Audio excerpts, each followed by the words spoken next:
उधर से काउंटर ये आ रहा है कि अच्छा ठीक है तो हम तो बांग्लादेश को 2 टुकड़े कर देंगे। बांग्लादेश संकट पर एक्शन में इंडियन आर्मी, भारतीय सेना ने चेता दिया है बांग्लादेशी सेना के चीफ को। तो दे आर थिंकिंग कि बांग्लादेश को ऊपर से भी कट करना है, नीचे से भी कट करना है, इनको सबक सिखाएंगे। इंडियन आर्मी चीफ की बात हुई है बांग्लादेश के आर्मी चीफ वकरुज़्ज़मान के साथ, एंड एक वार्निंग भी गई होगी। बांग्लादेश के अंदर इस वक्त जो सूरत हाल बन चुकी है वो इंतहाई कशीदा है, हालात बेकाबू हो चुके हैं और वहां का जो एक अबूरी सेटअप है उसके हाथ से भी हालात जो है वो आपको निकलते हुए नजर आते हैं। तो बांग्लादेश के हालात क्यों संभलने नहीं पा रहे?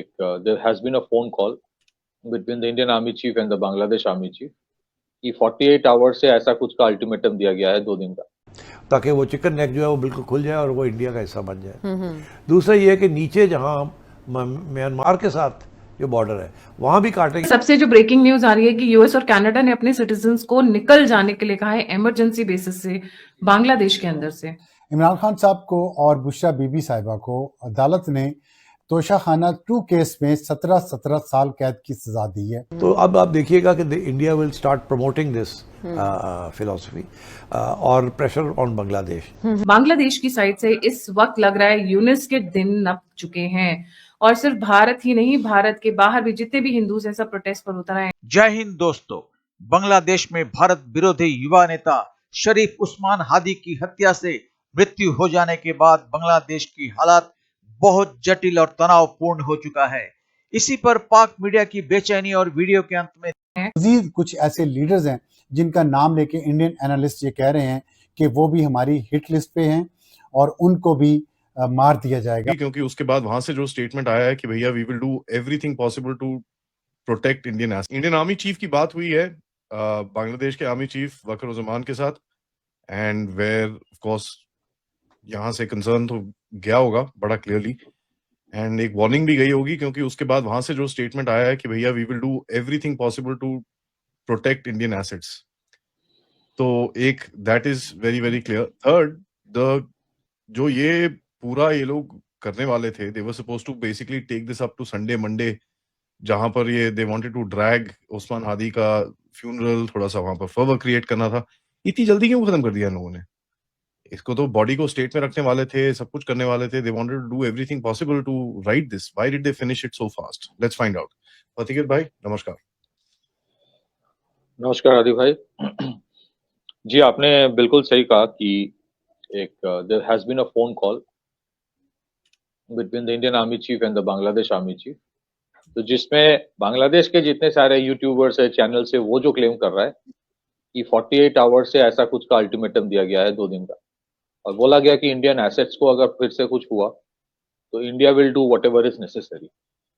और उस हद तक, उस लेवल तक आप देखेंगे मूवमेंट शुरू हुआ है शायद बॉर्डर्स में, whatever we can come to know from open sources. तो काफी कुछ चल रहा है और बांग्लादेश में there is a certain amount of जो थोड़ा सा रैशनल है, मतलब ये पागल लोग की तरह नहीं है, जो रैशनल है थोड़ा सा, वो थोड़ा सा कंसर्न्ड है कि आई मीन कुछ लोग हैं जो प्रोवोक कर रहा है कि एक जंग हो जाए। जंग तो नहीं, मतलब जंग क्या होगा, मतलब ऐसा करो तो कि इंडिया एक कुछ कर दे। तो देखिए मैं 2-3 चीजें और ऐड करना चाहता हूँ। कल रात को, परसों रात को बीएनपी की एक नेता है, लक्ष्मीपुर करके एक जगह है, वहां पे इसको जला डाला यही मॉब ने, और उसमें वो जल गया। ही somehow survived. His 7-year-old daughter was burned alive, and they were all Muslims. तो बीएनपी के, अच्छा ये एक अजीब चीज है, you have let lose the mob, और मॉब ये सब करेगा और इनके नेता लोग आके बोलेंगे बहुत बुरा हुआ जो हुआ, ऐसा होना नहीं चाहिए, ये करेंगे ये। और बिकॉज मॉब को आपने खुली छूट दे के रखे है तो दे विल डू एनीथिंग, और इनवेरिएबली ये इंस्ट्रक्शंस जाता है जहां क्या क्या क्या करना है। बट ये जो बांग्लादेश आर्मी चीफ ने जो कमिटमेंट दिया है कि अब से they will do whatever is necessary to protect the Indian assets, Indian high commission, आपको लगता है कि ये जो मॉब है, जो या फिर इनके जो लीडर्स है, जो पूरा ही एक मतलब पॉलिटिकल वायलेंस के पिवोट लेके ही जिंदा रहता है, because they have nothing else to show. आपको लगता है वो मानेंगे? हो सकता है कि अभी 2-3 दिन, 4 दिन, 5 दिन वो चुप रहेंगे because there is pressure. 7 दिन बाद they would require another issue. फिर उसके बाद एक इंपॉर्टेंट चीज है, 25th of this month Tariq Rahman जो बेगम खालिदा जिया का बेटा है, he is returning from London after 18 years. Interestingly आप देखेंगे whatever happened with this person Osman Hadi, इसके मौत के वजह से ये जो पूरा फोकस था on Tariq Rahman, because after the banning of Awami league and जातीय पार्टी, इनके जो दो पार्टी है, अब सबसे बड़ा कंटेंशन में बीएनपी ही है. तो उसका जो लीडर इन एग्जाइल है वो जब वापस आ रहा है, जो एक पूरा उसको लेके एक बांग्लादेश में एक देयर वाज अ एक्साइटमेंट, वो खत्म हो गया ऑलमोस्ट. तो इससे फायदा किसको हो रहा है आप समझ लीजिए. अनदर इंटरेस्टिंग जो स्टेटमेंट या एक ऑब्जर्वेशन या कुछ न्यूज आया है, बीएनपी के एक नेता है नीलोफर करके, she accused in a TV talk show कि ये जो हादी के को जिसने मारा है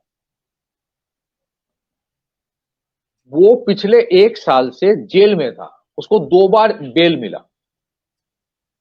अब जिसने बेल दिया है he is a Jamaat leader जिसका नाम है शिशिर मोनी. ब्रेकिंग न्यूज आ रही है बांग्लादेश की साइड से. इस वक्त लग रहा है यूनिस के दिन नप चुके हैं और सिर्फ भारत ही नहीं, भारत के बाहर भी जितने भी हिंदूज ऐसा प्रोटेस्ट पर उतर आए हैं, जिस तरीके की बातचीत निकल कर आ रही है, ऐसा लग रहा है कि जो बाकी कंट्रीज हैं across the world, they have taken a note of what is going on in Bangladesh. 2 Christian ladies के ऊपर जो अटैक है, that is not gone down well with the other countries also. Sir, सबसे जो ब्रेकिंग न्यूज आ रही है कि US और कनाडा ने अपने सिटीजन्स को निकल जाने के लिए कहा है इमरजेंसी बेसिस से बांग्लादेश के अंदर. तो दोस्तों, लगता है बांग्लादेश नाम का किसी देश का अस्तित्व पूरे देश को जलाकर राख कर देने की आग अपने ही दिल में लेकर घूमना, दुनिया के सामने अपने ही देश को सबकी नजरों में गिरा देना, अगर किसी को समझना है या जानना है तो बांग्लादेश से आकर सीखे. अब ऐसा लग रहा है कि बांग्लादेश की जितनी जनसंख्या है उतनी वहां की सरकारें भी हैं. हर एक बांग्लादेशी अपने आप को बांग्लादेश की सरकार समझता है. उसकी बातों पर अगर किसी ने ध्यान नहीं दिया तो वो इसे अपनी पराजय और तौहीन समझता है. इनके देश में अगर कुछ भी हो जाए तो पाकिस्तान की तरह ही ये भी उसका इल्जाम भारत पर लगाते हैं. असल में पाकिस्तान की तरह ही ये भी भारत से बेइंतहा ईर्ष्या करते हैं. इन दोनों देशों ने आज तक खुद से कुछ नहीं बनाया, सारा कुछ इन्हें दूसरे देशों से खरीदना पड़ता है. भारत अपने पैरों पर खड़े होकर आज सब कुछ बनाता है और दूसरे डेवलप्ड देशों को बेचता है. अगर भारत ने किसी भी चीज का एक्सपोर्ट दूसरे देशों में करना बंद कर दिया तो आधी दुनिया रुक जाएगी. इन्हीं सब कारणों से पाकिस्तान और बांग्लादेश दोनों देश भारत से नफरत करते हैं. सबसे बड़ी नमक हरामी तो यह है कि जिस देश को बचाने और बनाने के लिए भारत ने अपनी सेनाओं की कुर्बानी दी है, 93,000 पाकिस्तानी सेनाओं को सरेंडर करवाकर बंदी बनाया है और बांग्लादेश का जंग करवाया है, आज वही देश भारत का दुश्मन बन गया है.